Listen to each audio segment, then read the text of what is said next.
I'm Dr. Friend. We're going to do a colonoscopy today on a 39-year-old with a positive family history of polyps. She's had a colonoscopy before.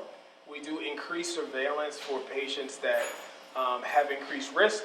So if you have a positive family history of polyps, family history of colon cancer, or any associated colon cancers such as endometrial, prostate, or breast cancer, they can tend to run together and you have an increased risk of developing adenomatous polyps. So we're going to do this today. Take you guys in. Let's go. We're in a procedure room today. The patient's already been sedated.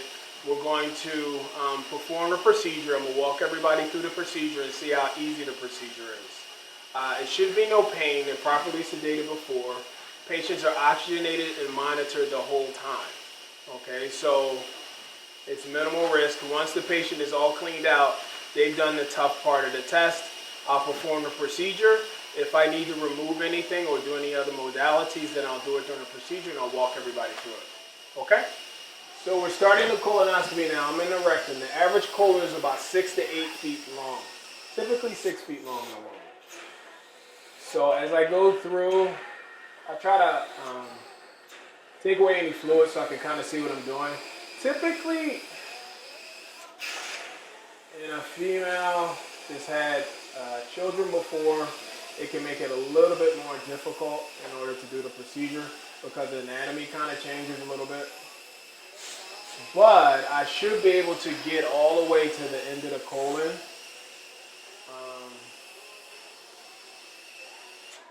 Pretty easily. That being said, it'll probably take me forever now, right?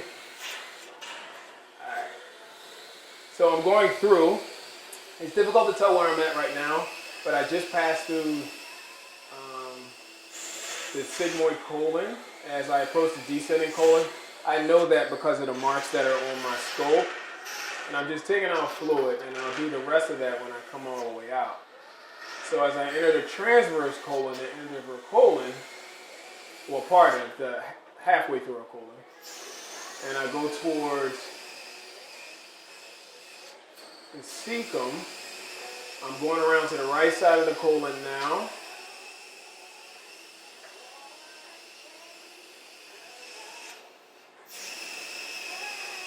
And I'm looking for one more landmark.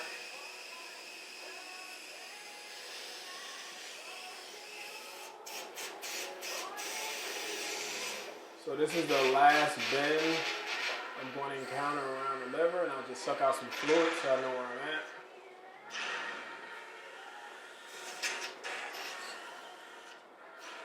And that is the end of her colon. It's called the cecum. Okay? So I clean out the fluid, and this is where the important part of the test actually comes. So what I do, we use a Mylicon solution to take away air, bubbles. It helps cut down the viscosity of the fluid. And we also use CO2 here, which is pretty good. CO2 is naturally absorbed back into the body and dispersed through the lungs out, whereas air is a little trapped and can leave you really distended afterwards.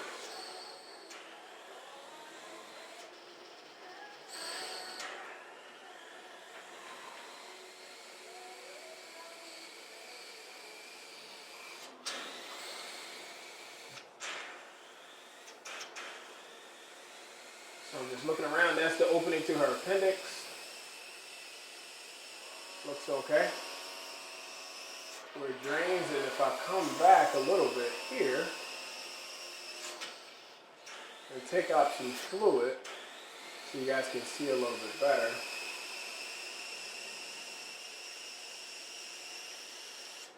I can come over here.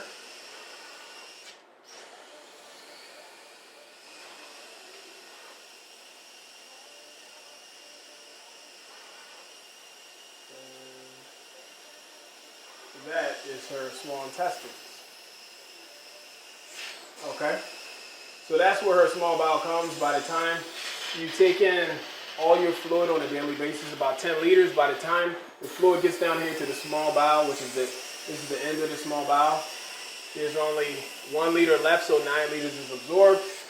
I come out through here, back into the colon, and there's about 1 liter that needs to be reabsorbed back, and then we mix stool.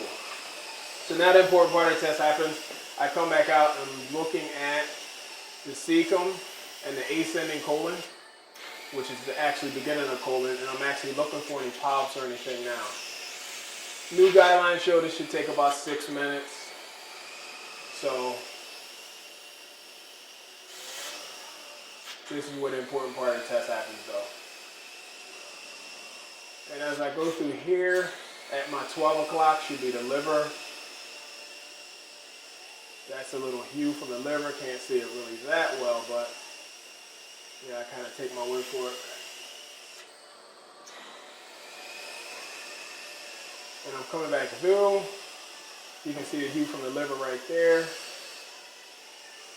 After I go through each section, I take a picture so that I know that I've been there. I take some air out. After I come out, I'm looking.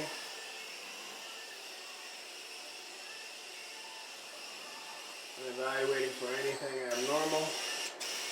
This looks pretty good. She did good with her prep, which is the most important part of the test. We're coming all the way through.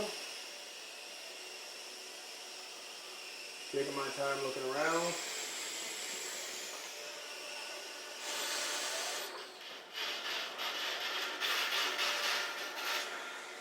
The test is not painful at all. There's no discomfort. All our nurses are very good here at sedating. Completely monitored the entire time.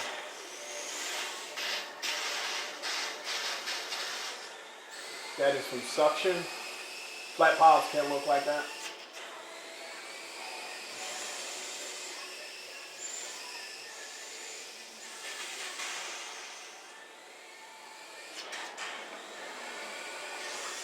All the way through, I don't see any signs of diverticular disease, any ulcers, any vascular abnormalities that might cause bleeding.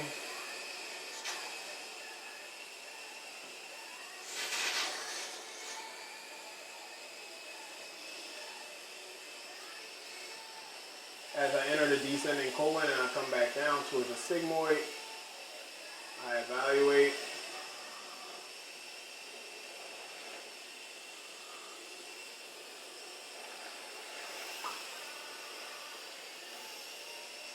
And then as I enter back towards the rectum, and that's the test. So I get into the rectum and then I look for things like hemorrhoids. So what we do, after I see the rectum, I kind of turn around